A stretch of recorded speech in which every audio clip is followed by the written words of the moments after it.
Naming and necessity has had a profound effect on the way philosophy is done.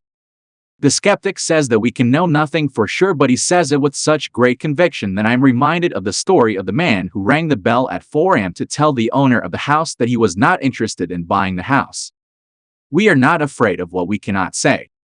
If a statement is true, it is necessarily true.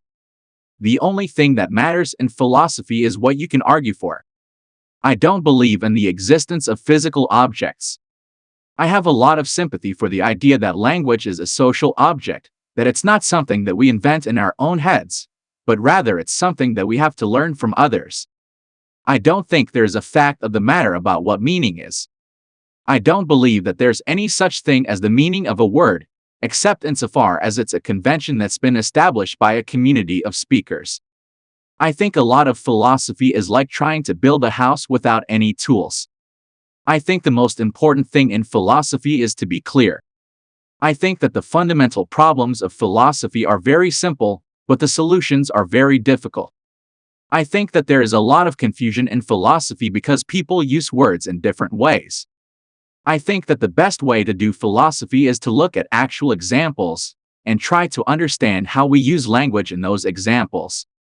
I think that it's important to distinguish between a theory of meaning and a theory of reference. I think that the idea that there are necessary truths is a very important one, and it's something that's been lost in contemporary philosophy.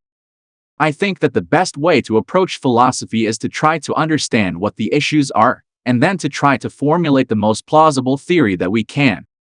I think that there is a lot of value in studying the history of philosophy because it helps us to understand where we are now. I think there's a lot of confusion in philosophy because people don't always make explicit what they are assuming.